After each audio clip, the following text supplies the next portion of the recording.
বর্তমানে হচ্ছে এই দাবিগুলো নিয়ে এসেছি, সেগুলো তো আপনারা সবাই জানেন। আমাদের ইচ্ছা হচ্ছে কি যে আমরা আমাদের দেশের স্বাস্থ্য খাতটাকে একটা হচ্ছে কি যে একটা এমন একটা পর্যায়ে নিয়ে যাবো, গ্লোবাল একটা পর্যায়ে নিয়ে যাওয়ার চেষ্টা করছি আমরা। আমাদের দেশ থেকে কেন বারবার ভারতে যেতে হবে, অন্যান্য দেশে কেন চিকিৎসা নিতে হবে? আমরা এত কষ্ট করে আমরা মেডিকেল লেখাপড়া করছি, পোস্ট গ্রাজুয়েশন করছি শুধুমাত্র আমাদের রোগীদের ভালো সেবার জন্য। এখন এই জিএমএফ সেকমো এই ভুয়া ডাক্তাররা তারা হচ্ছে কি যে মানে যে কোনো ওষুধে এমনভাবে ব্যবহার করছে, বিশেষ করে অ্যান্টিবায়োটিক গুলো ওরা এমনভাবে ব্যবহার করছে যার কারণে অ্যান্টিবায়োটিকে প্রচুর পরিমাণে রেসিস্ট্যান্ট তৈরি হচ্ছে। আমরা চাইলেও কিন্তু এখন যে প্রথম দিকে যে অ্যান্টিবায়োটিক গুলো আমরা ব্যবহার করি, যেমন পেনিসিলিন, সাইফ্লোস্পোরিন, সেগুলো কিন্তু আমরা এখন আর ব্যবহার করতে পারছি না। আর তারা জানেও না যে কখন কোন ওষুধ দিতে হবে, কখন কোন ওষুধ দিতে হবে না। তারা হয়তো বলতে পারে যে হ্যাঁ আমরা ওষুধ দিচ্ছি এই রোগের জন্য, ঠিক আছে, কিন্তু কখন কোন ওষুধ দিতে হবে না সেটা কিন্তু তারা বলতে পারবে না। এটা শুধুমাত্র আমরা মেডিকেল স্টুডেন্টরাই, যারা এই যে এমবিবিএস এর চান্স পেয়েছি ভর্তি পরীক্ষার মাধ্যমে, শুধুমাত্র তারাই জানে, তারা কিন্তু জানে না। এই যে এক একটা রোগ, যেমন আমরা যদি ধরি যে হার্ট ফেলিওর একটা রোগীকে যদি কোনো একটা ওষুধ দিই, না জেনে যদি কোনো একটা ওষুধ থেকে কিন্তু মারাত্মক একটা ধারণ করতে পারে, এমনকি রোগী কিন্তু মারা যাওয়ার হারও কিন্তু অনেক বেশি।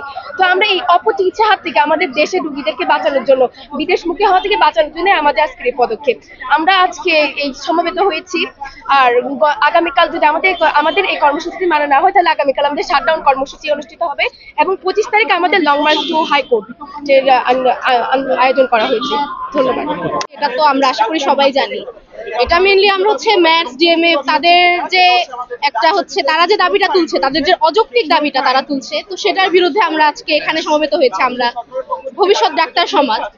তো আমার এখানে একটা কথা হচ্ছে যে এখানে আমাদের আন্দোলন করে কেন বোঝাতে হবে? এটা তো একটা সাধারণ মানুষেরই বোঝার কথা যে ক্লাস 10 পাস করা একজন মানুষ সে যেভাবে ডাক্তারি করবে, সে একজন সোকল ডাক্তার, সে যেটা করবে, আর আমরা যারা এত কষ্ট করে মেডিকেলে চান্স পেয়েছি, ইনশাল্লাহ ভবিষ্যতে আমরা আরো বড় বড় ডিগ্রি নেব, তো আমরা সেখান থেকে পাশ করে আমরা যেভাবে ডাক্তারি করব ইনশাল্লাহ, তো ক্লাস 10 পাশের একজনের ডাক্তারি তো কখনোই সেরকম হবে না। এটা তো হচ্ছে সাধারণ একজন মানুষেরই বোঝার কথা, কিন্তু দেখা যাচ্ছে যে আমাদেরকে আন্দোলন করে এটা বোঝাতে হচ্ছে।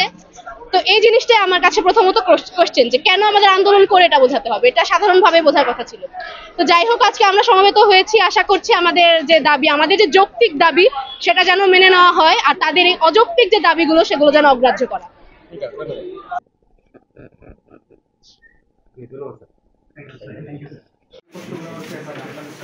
আপনারা আসলে অন্য স্যারও আসবে।